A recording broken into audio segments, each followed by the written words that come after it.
मित्रांनो, तुमचं पुन्हा एकदा सुमिरित मराठी ह्या यूट्यूब चॅनेलवर स्वागत आहे. आजची कथा सुरू करण्यापूर्वी जर कोणी ह्या चॅनेलवर पहिल्यांदाच आले असाल आणि अजूनही सबस्क्राईब केले नसेल तर नक्की सबस्क्राईब करा. धन्यवाद. शुक्राची चांदणी अजून निस्तेज झाली नव्हती. पाखरांची किलबिल ऐकू येत नव्हती. कोंबड्याने अजून बांग दिली नव्हती. तरीही सरावाने जिजाई जागी झाली. म्हशी पुढे कडब्याची पेंडी सोडीत तिनं सुनेला हाक दिली. सगुनाला हाक जाणवली. डोळे उघडले गेले, पण शरीर उठायला तयारच होईना. कालच ओढ्यावर मैत्रिणीनं हसत हसत म्हटलेलं आठवलं. कधी उठलीस ग सोना? उशीर झालाच धुण्याला. कोंबडा आरवल्यावरती उठले. तू लवकर उठतीस बाई. तुझी सासू कोंबड्या आधी आरवतीया. सोनी उत्तरली होती. सगुनाला हसू फुटलं. तेवढ्यात म्हातारी ओरडली. उठतेस की नाही आता? रामबारी ओव्या गायला लावू नकोस. आत्तीची सदा गडबड. मनाशी कुरकुरत सगुना उठली. 16-17 वर्षांची तरणी ताठी पोरगी साखर झोप मोडली म्हणून नाराज झाली. रोजचंच रहाड गाडगं चालू करायलाच तिला फार कंटाळा आला. म्हातारीनं चूळ भरली. चरवी हातात घेऊन ती गोठ्याकडं वळली. सगुना चढदिशी मागे गेली. दिव्याचं बटन ओढलं. 4-6 म्हशींची धार काढायला वेळ लागत असे. गणपती तालमीतून येण्यापूर्वी पितळेच्या कळशा दुधानं भरून ठेवाव्या लागत. आल्या आल्या दुधाचा तांब्या घशात ओतून आईने पुढं धरलेली भाकरीची पिशवी सायकलला अडकवून दुधाच्या कळशा कॅरियर जवळ जाम करून गणपती सोलापूरच्या रस्त्याला लागायचा. धार काढून संपताच सगुनानं 4 भाकरी केल्या. 2 अंडी फोडून केलेल्या अंड्याची पोळी भाकरीच्या पोटात सरकवली. भाकरीचं गाठोडं नवऱ्याच्या हातात देण्यासाठी ती पुढे झाली. जिजा गडबडीने मध्ये आली. गणपा चपापून मागे सरकला. आईच्या हातातील भाकरी घेऊन तो बाहेर पडला. मागं वळून पाहण्याची इच्छा त्यानं दाबून धरली. मागं वळून पाहण्याचा उपयोग तरी कुठं होता? सगुना आईच्या भीतीनं स्वयंपाक खोलीत सटकली असणार याची खात्री गणपाला होती. जिजाचा गणपतीवर आणि सगुनावरती फार जीव होता. बापाच्या माघारी जिजानं गणपतीला लहानाचं मोठं केलं होतं. माणसं रोजगारानं घेऊन शेती कसली होती. दूध विकून पैका साठवला होता. 4-4 मैलांवरच्या सोलापूरला दुधाचे रतीब होते. डोक्यावरती दुधाची पाटी वाहून टाऊचे केस गेले होते. गुडघे चालून चालून दुखत होते. पोराचा शिक्षणापेक्षा पैलवानकीकडं ओढा बघून तिनं त्याला दुधाचा, खारी खोबऱ्याचा, अंडी मटणाचा रतीब लावला होता. नवरा पैलवानच होता. पोराला सवाई पैलवान करायची इच्छा होती. स्वतःच्या कष्टावर तिनं घर वर आणलं. भाऊबंदांपुढं हात कधीबी पसरला नव्हता. 15-20 मैलांवरच्या माहेरचाही जेवढ्याच तेवढा आधार घेतला होता. पोराला मारुती माने बनविण्यासाठी तिनं अपार कष्ट उपसले होते. एकुलता एक भाऊ म्हादबा एक दिवस घाईला येऊन म्हणाला, अक्का लय दिवस वाट पाहिलंय बघ. किती दिवस एकटीनं गाडा हाकणार हायस? माझी पोरं आता मोठी झाल्याती. म्हादबा पोरगा लहान हाय रे. पाळण्यात घालून झोका दे त्याला. तू आणि पोरगा जगायगळच हाय बघा तुमचं. त्याच्या बरोबरचा माझा एकनाथ 2 पोरं हायती त्याला. आणि तुझा गणपा आणि लहानच म्हण. भावानं थोडं त्र्यागानं थोडे थट्टेनं आपलं म्हणणं पटविण्याचा प्रयत्न केला.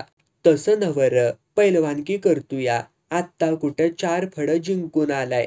सांगली कोल्हापूरकडच्या पैलवानागत नाव कमवायची आस हाय मला. अगं पण पोर माझ्याकडं राहत्या. ती इथं राहील. तुला इसावा मिळल. ती तरी कुठं कळती झाल्या अजून. लहान हाय तवर वळण लागल हिकडचं. व्हय बाबा मला बी होईना झालंय.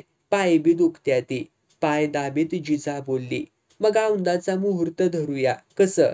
हुन दे तुझ्या मनासारखं, जिजानं म्हटलं. गेली 4 वर्षे भाऊ वाट पाहत होता. ताणून धरणं जिजाला बरंच वाटेना. 12-14 वर्षांची सगुना कामाला वाघ होती. आत्यावरती जीव होता तिचा. 2 वर्षे झाली गणपतीच्या पुढं येत नव्हती. स्वभावानं चांगली होती, घरचं वळण होतं. एकुलत्या एका मुलाचं लग्न जशा थाटात व्हावं तसंच पार पडलं होतं. भाऊबंद मनानं मदतीला आले होते. म्हादबा आपल्या रणक्या मुणक्या बहिणीच्या कर्तुकीवरती विश्वासून होता. सगळं रीतिरिवाजानं हौसे मौजेनं पार पडलं. आया बाया जिजाईला नावाजू लागल्या. लगीन ब्यास झालं तर जिजाकाचं कोणचं काम बिघडतं. सारं कसं रेखल्यावानी जितल्या तिथं. नावं ठिवाला जागा न्हाय. बोट दावीन म्हटलं तर घावायचं न्हाय. सारं चोख, सारं निर्माळ. लगीन झोकात झालं. जोडा लक्ष्मी नारायणासारखा शोभतुया. शेजारनी नात्यातली बायकांच्या ह्या बोलांनी जिजाला कृतार्थ वाटलं. आपल्या नवऱ्याची आठवण उरात दडवून ती हसत मूक राहिली होती. लग्न होऊन 2 वर्ष उलटली. गणपत तालमीत झोपायला जायचा. त्याच्या मेहनतीमध्ये खंड पडला नव्हता. लहान सहान कुस्त्या तो जिंकत होता. सायकलीवरून दूध घालायला जात होता. शेतात जमेल तेवढं राब राबत होता. सगुना जिजाची सावली बनून राहिली होती. कौतुकानं वागवली जात होती. एक दिवस सगुना मिरच्या तोडीत होती. जिजानं एकदम हाक मारली. सगुना, पाठ कर माझ्याकडं. अगं बाई, चल चल घरी चल. सगुनाला हायसं वाटलं. तिच्या पोटात सकाळपासून दुखत होतं. पाय कंबर दुखत होतीत. मिरच्या तोडताना वाकायचं जीवावर येत होतं. घरी आल्यावर ती न्हाणीत गेली आणि तिच्या लक्षात आलं. आपणाला पदर आलाय ते. संकोच, लज्जा, भीती या मिश्र भावनेने तिचा जीव एवढासा झाला. तिच्या डोळ्यांसमोर मखरात बसलेला स्वतःचा जोडा दिसू लागला. बाया बापड्यांनी आणलेले हिरवेगार खण नारळाची ओटी, वाढून आणलेली नाना अन्न पदार्थांची ताटं दिसली. आई कशी उत्साहाने येईल. पलंग, गादी, उशी, जावयाला, लेकीला, बहिणीला साजेसा आहेर आणील. कौतुकाच्या सोहळ्यांच्या स्वप्नांत ती गुंगली. इतक्यात, गुणे, इकडे य. देवघरात 4 दिवस जाऊ नकोस. कुणाला बोलू नकोस. भटजीला विचारून येतो. सगुना चक्रावली. जनरीतीप्रमाणे काही घडलं नाही. या कानाचं त्या कानाला काही कळू दिलं नाही जिजानं. सगुनाला का असं विचारता आलं नाही. तितका धीटपणा तिच्याकडं कुठं होता. जिजाबाईला नातू झाला, सुनेला मखरात बसवा, असं कुणी म्हटलं नाही. जिजाईनं 4 दिवस गोडधोड केलं. बहारीतली हिरवी साडी सगुनाला आणली. झालं. त्या दिवसापासनं सगुना गणपतच्या पुढं गेली की जिजाबाई घारीसारखी तिथं यायची.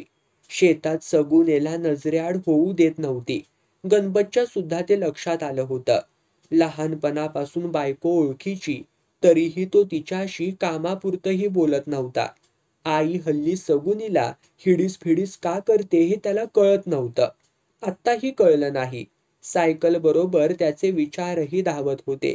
6 महिन्यांनी सगुना नागपंचमीला माहेरी गेली. रसरशीत दिसणाऱ्या पोरीची आईने दृष्ट काढून टाकली. हंडाभर पाणी तापवलं आणि तिला न्हाऊ घालू लागली. तिच्या अंगोपांगावरून दृष्टी फिरवीत ती म्हणाली, पोरी किती बदललीस ग. मोठी दिसायला लागलीस. आत्तीचं लय लक्ष आहे माझ्यावर. खाण्यापिण्याला काय बी कमी नाही. सगळंच माझ्या हातात. दुधा तुपाची चंगळ हाय म्हणून दिसत्यास मोठी. सगुना घाईघाईनं म्हणाली. पोरी बाहेरची होशील लवकर, आई बोलली. सगुनानं विषय बदलला. पुन्हा आईकडून न्हावून घेतलं नाही. पंचमीला सगळ्या माहेरवाशी पोरींचा ताफा दारात आला.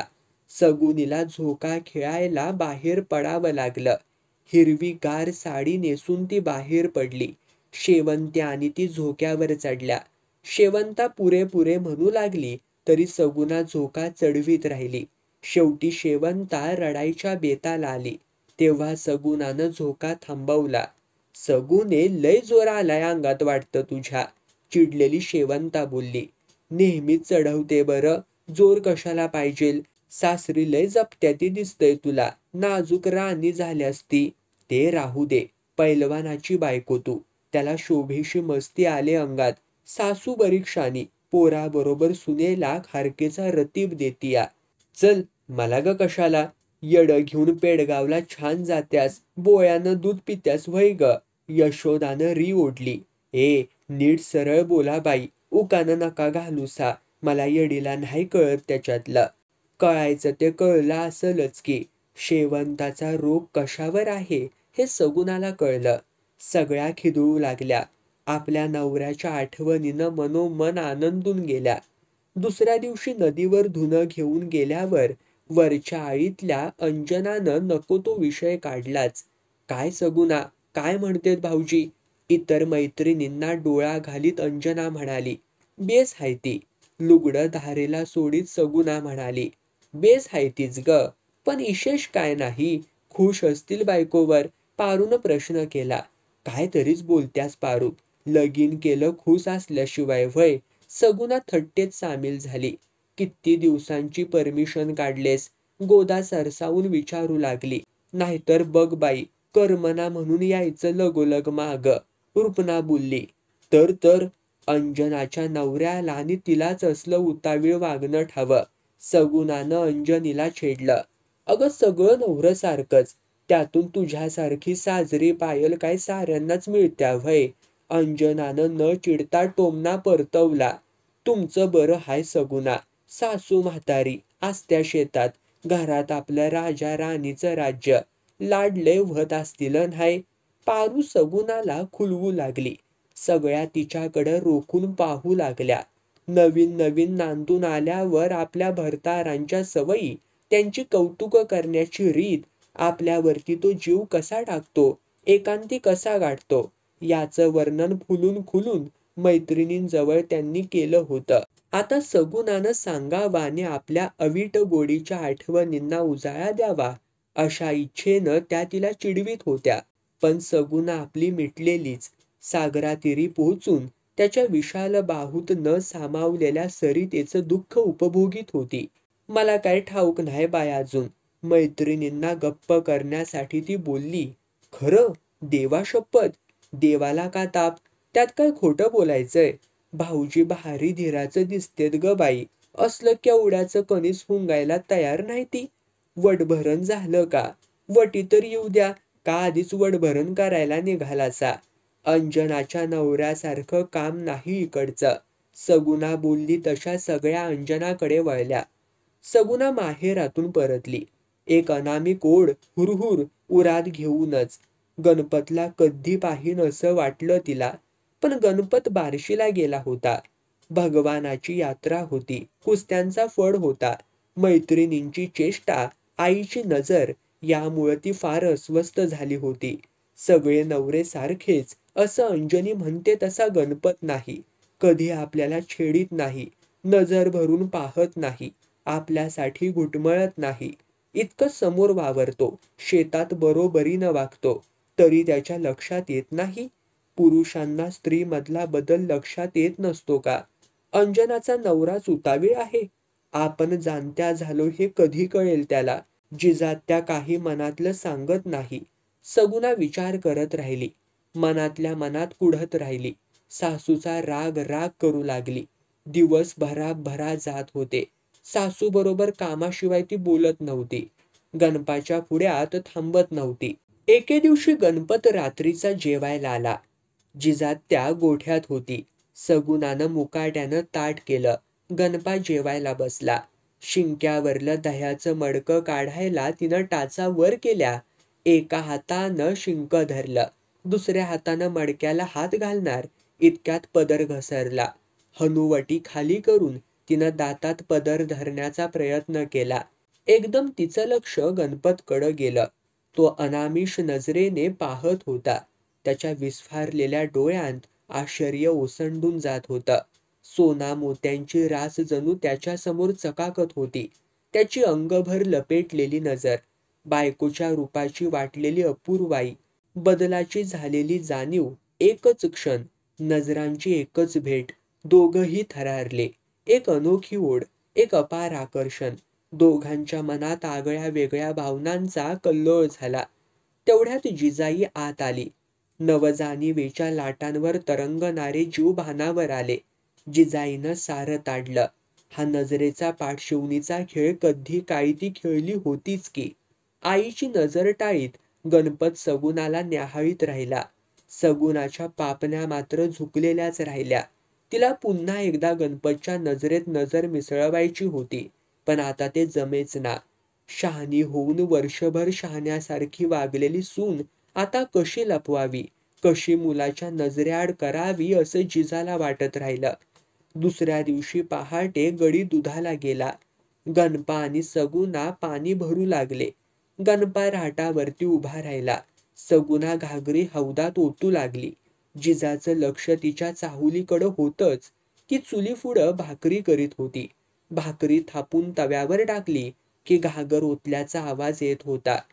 चौथी भाकरी थापून झाली. तव्यावर शेकून निखाऱ्यावरती लावली तरी घागरीचा आवाज काही येईच ना. आड जवळ होता. पहाटे गर्दी नसे, मग इतका वेळ का? तिनं नकळत सगुनेला हाक दिली. थोडा वेळ उत्तर नाही. आई काय ग? गणपा घागर घेऊन आत आला होता. सगुणा कुठाय? तांब्या घेऊन गेल्या वाटतं. काय पाहिजेल? जरा लाकूड आण बाबा. निस्त्याची पाडावरती भाकरी उठना ती. दुसऱ्या दिवशी जिजानं गणपतला हाक मारली. बाबा तू उद्यापासून पाणी भरू नगस. का ग आई? इतकं पाणी एकटीला निभेल का? माहीत आहे बायकोची काळजी करणारा. अरे बाबा, पंढरपूरची यात्रा आल्या, तिथं यश मिळवायला पाहिजेल. पाण्याचं कसं? गडी दूध घालायला जातोय. सगुणा भरील थोडं थोडं. रातीचं गडी भरील, त्याचं काय महत्व नाही बाबा. म्हातारीचं फरमान सुटलं. गणपा नाराज झाला. सगुणा सुकून गेली. काल पहाटेचा घडलेला प्रसंग त्यांना आठवला. गणपानं योजलेलं, सगुणानं त्याच्या नजरेत वाचलेलं सारं निष्फळ ठरलं. झालेली जाणीव साकारण्याचा प्रयत्न पहाटेच्या निरव शांततेत गणपतनं केला होता. घराच्या पाठीमागं विस्तारलेल्या वडाच्या सावलीत चांदण्यांनी रेखलेल्या रांगोळीवरती गणपतनं सगुणाला घागरीसह मिठीत घेतली होती. पारावर घागर लवंडली आणि काय घडतंय हे कळण्याआधी सगुणाचं मस्तक गणपतच्या रुंद छातीवरती घुसळलं गेलं होतं.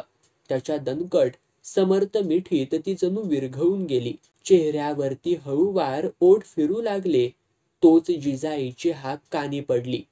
गणपानं त्याच क्षणी रांगडेपणानं तिच्या गालावरती दात रोवले. वेदना, सुखाची वेदना खोल खोल झिरपत गेली. त्या सुखानं, त्या वेदनेने सगुणाला ग्लानी आली आणि ती पारावर टेकली. त्राण नसल्याप्रमाणे, भान हरपल्यासारखी. गणपा अर्धी घागर घेऊन झप झप आत गेला. सारा संवाद सगुणानं ऐकला. बाहेर आलेल्या गणपानं तिच्या हातात तांब्या दिला. तो गणपतला स्पर्श न होऊ देता सगुणानं घेतला. पहिल्यांदाच तिच्यातील प्रणयिनी जागी झाली होती आणि लगेच रुसलीही होती. स्वतःवरती, सासूवरती, नवऱ्यावरती आणि साऱ्या जगावर. पाणी बंद झालं. गोठ्यात ती जपून राहू लागली. पती दृष्टी समोर वावरतो खूप झालं. त्यातच समाधान मानू लागली. नवरा शहाणा झालाय यामुळं ती मनापासून आनंदली. मनाला थोपटून, अंजारून गोंजारून गप्प करू लागली. सासूच्या इच्छेपुढे जाण्याची भीती तिला वाटत होती. गणपत मात्र गप्प बसायला तयार नव्हता. त्याची घाई, आर्जवी नजर, मुलायम भाव सगुणाला मोठी गंमत वाटत राहिली. जिजाच्या लक्षात तिची खुशी आली. ती धास्तावली. सगुणावरती ठिसकू लागली. गणपतला धारेवरती धरू लागली. चौसोपी वाडा, गुरानं भरलेला गोठा, उभ्या पिकानं नटलेली शेती, वर्षाला नवा दागिना, रेशमी लुगडी, राजस नवरा, सगळं मनासारखं होतं. सासू सगळी हौसमौस पुरवीत होती आजपर्यंत, पण आताशीच अशी तिढका वागते. नवरा बायकोवर पहारा का ठेवते हे सगुणाला कळतच नव्हतं. गणपत घराबाहेर पडला. सासू सुना न्याहारीला बसल्या. जिजाबाईनं ताज्या लोण्याचा गोळा सगुणाच्या भाकरीवर ठेवला. नको मला आत्ती. आवाजात चीड न उमटू देता सगुणा बोलली. का ग? जिजानं आश्चर्यानं विचारलं. खाऊसं वाटत नाही. मला काय करायचंय तूप लोणी. कळलं शानपण. या वयात चांगलं चुंगलं खाऊन घ्यावं. पुढं मागं परपंच गळ्यात पडला की सवड नसती मिळत. सगुणाच्या डोळ्यांत पाणी भरलं. मनाची भूक सासूनं का जाणू नये या विचारानं वाईट वाटलं तिला. भरल्या घरात डोळ्यांत पाणी का ग? काय कमी पडतंय तुला? कसला जाच हाय? सासू बोलती का नवरा मारतोय तुला? बोल की ग. जिजा खवळली होती. सगुणाचं मन तिला वाचता येत होतं. त्यामुळंच ती जास्त चिडली. इतक्यात सगुणाच्या आई वडिलांची चाहूल लागली. सगुणा गडबडीनं उठली. तांब्या भरून पाणी दिलं. जिजा भावाला सामोरी गेली. आई आत आली. सगुणा वळली तशी तिनं जिजाला खुणवलं. वंस, पोरगी. 1.5 वर्षांचं गुपित उघडं पडलं. तरीच जेवण जात नव्हतं पोरीला. पडल्या चेहऱ्यानं जिजाईनं सारवासारव केली. कोपऱ्यात उभी राहून सगुणा सासूच्या मनाचा अंदाज घेत होती. सगुणाची आई हुरूपानं बोलत होती. 4 दिवसाच्या आत गणपत कोल्हापूरला गेला. कुस्ती ठरली होती. सगुणाच्या आईच्या उत्साहावरती पाणी पडलं. बोलताच येईना. नणंदेनं पोराला जाऊ देऊ नये म्हणून सांगावं असं तिला वाटलं. सगुणा हिरमुसली. 2 दिवस उलटले. बरोबरचे सोबती परतले. जावई कधी येणार? माधवानं विचारलं. कोल्हापूरची कुस्ती जिंकली. ते कळलं बो, पण आले नाहीस का? ऐका तर. तिथलं वस्ताद कुस्ती बघून एकदम खुश झाले. म्हणाले पोरा राहा इथं थोडं दिवस. 4 डावपेच शिकवतो. अगं बाय, खरं म्हणतोस? सिद्धेश्वर पावलाच म्हणायचा. जिजाबाई हरखून गेली. तर हो जिजात्या, लय चांगला हाय वस्ताद. सारा खर्च तिथल्या तालमीचाच हाय. खर्चाला मी भीत न्हाय. मी पाठवीन लागलं पैसे तर. पण माझा राजा एवढा जिल्ह्याला यश मिळवू दे. जिल्ह्याचं काय घेऊन बसल्यास आत्या? राज्याचा नंबर काढील. खंचनाळा आळणकर मारुती मानेच्या तोडीस तोड हाय गणपा. पोरांच्या बोलण्यानं जिजा खुश झाली. दुधानं भरलेले पेले तिनं पुढं सारले. सासूचा आनंद बघून सगुणा चिडली. रात्रंदिन डोळ्यांसमोर झिम्मा घातलेले कौतुकाचे क्षण तिच्या समोरून निसटून गेले. लेकाला पैलवान करायचा तर मला का घरात आणलं? गरीब स्वभावाची म्हणून? नात्यातली म्हणून? आई बरोबर ती माहेरी गेली. 2 महिने उलटले. बहिणीचे निरोपावरती निरोप आले तसे महादूनं सगुणाला सासरी पोचवलं. एक दिवस पहाटेची जिजाबाई रतीब घालण्यासाठी दूध घेऊन बाहेर पडली. सगुणानं शेणाची पाटी उचलली. दाराशी आली तर दारात गणपत उभा. पाटी तिथंच टाकून ती पडवीत गेली. छातीवरती हात ठेवून उभी राहिली. ओळख लागना का? हसत आत आलेल्या गणपतनं विचारलं. सगुणाला बोलणं सुधरेना. लगबगीनं ती न्हाणीकडं धावली. गरम पाण्याची चरवी नवऱ्याच्या हातात दिली. पाय धुवून गणपतनं दाराचा अडसर लावला. दुधाचा पेला घेऊन उभ्या असलेल्या सगुणाकडे तो बघतच राहिला. आत्ती दुधाला गेल्या ती. सगुणा त्याची नजर टाळीत बोलली. तिला जाताना बघूनच आत आलो नव्हं. ते कशापायी? कशापायी? दुधाचा पेला हिनकळला. सगुणाचे हात गणपतच्या हातात गुंफले गेले. सोडा मला. सगुणा हात काढून घेण्याचा प्रयत्न केला. घे की सोडवून. बघू जमतंय का त्या? 2-3 महिनं कोल्हापुरात काढल्या ती. कुस्त्या जिंकल्या ती. मला सुटल व्हय हात? आपण चुरू कशा बोलतोय हे उमजण्याआधी सगुणा बोलून गेली. शहाणी झाल्यास लय. आधीचीच हाय मी शहाणी. मग मला उशिरा सुचलं शहाणपण म्हण की ग. अगं बया, मी कशाला म्हणू तशी? भूक लागल आता. भाकरी करते. सगुणा हात सोडवून घेऊ लागली. भूक लागली या, पण भाकरीची नव्ह, तुझी. दिवस मोजीत होतो. तर खरं. आधी आईला व्हय म्हणालो म्हणून गेलो कोल्हापुरास. इथं 1.5 वरीस वाताव की. मला काय ठावं? सवड कुणाला होती आमच्याकडं बघायला. आणली गाय दोर लावून बांधली गोठ्यात. सगुणाचा खूप दिवसाचा राग उफाळला. पुन्हा बोलायला मिळणार नाही म्हणून तिनं बोलून घेतलं. 1.5 वर्षाची निराशा, क्रोध, नाईलाज, दुःख डोळ्यांतून वाहू लागलं. गणपतनं तिला कुशीत ओढलं. आपल्या देखण्या, गुणी बायकोचं दुःख त्याच्या अंतःकरणाला भिडलं. ते त्याचंही दुःख नव्हतं का? त्याचाही नाईलाज नव्हता का? गुणे आत्ता पावतं चुकलं. झालं ते झालं. हिथून पुढं मातर? आत्या, तिला कोण कळू देतोय? सूर्याच्या कोवळ्या उन्हांनी त्या न्हावाळीच्या एकांताचा भंग केला. सगुणा आगळ्या अनुभवानं भारावली. गात्रागात्रावर तृप्ती ओसंडून राहिली. आणि मग 17 भानगडी करून गणपत सगुणाला एकांती गाठू लागला. 2-4 पुसटते क्षण दोघांना दिवसभर धुंद करू लागले. संक्रांत जवळ आली तशी गणपतच्या मेहनतीचा वेळ वाढला. सिद्धेश्वराच्या मोठ्या यात्रेत कुस्तीमध्ये अजिंक्यपद मिळवायचा त्याचा मानस होता. जिजाईचा पहारा आणखी डोळत झाला. 3 महिने उलटले. दिसामाशी भरत चाललेल्या उजळणाऱ्या सुनेचे गुपित जिजानं ओळखलं. डोळ्यात तेल घालून आपण लक्ष देतोय. पोरगा बायकोच्या वाऱ्याला उभा राहत नाही की कट का मट बोलत नाही. मग हे आक्रीत घडलं कसं? आपल्या पहाऱ्यानं सगुणाचा पाय घसरला का? जिजाबाई धास्तावली, संतापली. कशानं ग रोज होतंय असं? तिरीमिरीला येऊन जिजाबाईनं विचारलं. सगुणाला शब्द फुटेना. तोंड मिटून भागत नाही. बोल, कुणाचं काम हाय त्या? कुणाचं? डोळे विस्फारीत सगुणा चित्कारली. होय होय, कुणाचं काम हाय? माझा लेक तुझ्या वाऱ्याला देखील उभा राहत नाही. आत्याबाई, कसलं घाण बोलतायसा हो? सगुणाचा आवाज फाटला. झाल्या चुकीबद्दल माफी मागून ती मोकळं होणार होती. सासूचा आरोप ऐकून अंतर्बाह्य हादरून गेली ती. घाण बोलतेस सटवे? तुझी करणी मात्र लय निर्मळ हाय म्हणायची. दम पडला नाही व्हय? खाली मुंडी पाताळ धुंडी, कुठं ग शेण खाल्लंस? जिजाबाई सुनेच्या अंगावरती प्रहार करू लागली. तुमच्या लेकालाच विचारा. सगुणाचे शब्द ऐकताच त्राण गेल्यासारखी जिजा भुईवर बसली. सगुणानं हंबरडा फोडला. जीव गेल्यासारखा. उठ, भरल्या घरात वरडू नगस. पिशवीत लुगडं घाल तुझं, गाडीत बसवून येते. नको, मी माहेराला जाणार नाही. त्यांना येऊ दे. खरं खोटं होऊ दे आणि मगच जाते. कशाचं खरं खोटं? काय विचारू? कोणत्या तोंडानं विचारू? मला लाज नाही का? तू एक बेशरम, तोही तसलाच. संतापानं थैथयाट करीत जिजानं विचारलं. आपल्या इच्छेचा पराभव तिला सहन होत नव्हता. एवढीशी पोर आपल्याला गुंगारा देते?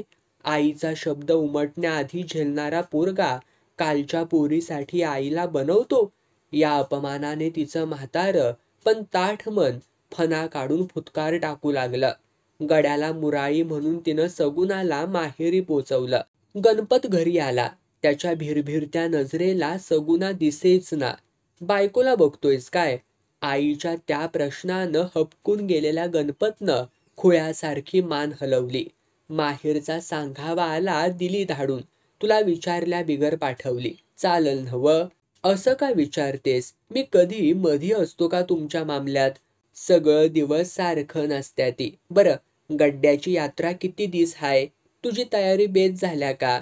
1.5 महिन्यानं यात्रा हाय. जिंकून येणारच बघ. गणपतनं म्हटल्याप्रमाणे कुस्त्या जिंकल्या. चांदीची गदा खांद्यावर घेऊन त्यानं गावात प्रवेश केला. लेझिम हलगीच्या तालावर नाचणाऱ्या पोरांनी त्याचं स्वागत केलं. दाराशी मिरवणूक आली तेव्हा जिजाबाईला ते सारं चित्र पुसट दिसलं. डोळ्यांतील अश्रू उरावर टपटपू लागले. तरी पुसण्याचं भान तिला नव्हतं. विजय मिळवून आलेल्या पतीला ओवाळण्यास सगुणा नाही, त्यामुळे तिला उदास वाटलं. अगं बाई वंस, या पेढे आणलत नव्ह? जावाई जिल्ह्याला पहिलं आलं. व्हय ग बाई, त्याच्या बापाचा आत्मा हसला असल. त्यांची लई इच्छा होती बघ. पोरगी जावयाशी भांडल्या का? काय बी नसलं पत्ताच लागत नाही. विचारलंस का? नाही, सांगल म्हटलं आपसुकच. अगं सासूशी भांडण झालंय. छे, एवढं मात्र खरं नाही दिवाणसाब. यगडाव नवऱ्यावर रुसली भांडल्या असल, पण तुम्हा बरोबर जमणार नाही तिला. तशी धावत येऊन सगुणानं जिजाईच्या पावलावरती मस्तक ठेवलं. दोघींच्या अश्रुधारा मिसळल्या. जिजाईनं सांगितलेली कहाणी ऐकून सगुणाची आई आश्चर्यचकित झाली. दिवाणसाब वड भरण राहिलं. आता ढवाळ जेवण मात्र दणक्यात करणार बघा. कर बाई कर. पोरीची लय कुचंबना केल्या. पोराला यश मिळावं, बायकोच्या नादानं मेहनत कमी पडू नये म्हणून मी धडपडले. वाटायचं ह्या सोनपुतळीला एवढी कुस्ती भवस्तवर उरात दडवावी. डोळ्यात तेल घालून घारीवाणी नजर ठेवून होते. पण व्हायचं ते झालंच. म्हातारीनं झाकला कोंबडा म्हणून सूर्य महाराज उगवायचं राहणार थोडंच. कधी आलीस गा अक्का? सूर्य महाराज कशापायी वाड्यात उगवला? महादबा हातातली कुदळ कोपऱ्यात फेकीत विचारू लागला. अरे बाबा, तुझ्या पुरीच्या पोटी जन्मणार तो सूर्य महाराज. पायगुणाचा हाय माझा नातू. त्याचा बाप जिल्ह्याला नंबरात आला. न जन्मलेल्या नातवाचं सासू कौतुक करीत होती. खुशीनं हसत होती. सगुणा ह्या चमत्काराकडे अविश्वासानं बघत राहिली. म्हातारीनं झाकला कोंबडा. सूर्य कसा उगवला. सगुणा खुदकन हसली. तिच्या डोळ्यांसमोर तरळले ते चोरटे क्षण, तो बलदंड विळखा. आई सासूच्या रोखलेल्या नजरा पाहून ती माझघरात पळाली. अगं अगं, हळूहळू. आता काय म्हणावं या कार्टीला. तिसरा लागला की. जिजा ओरडली. कौतुकानं, मायेनं.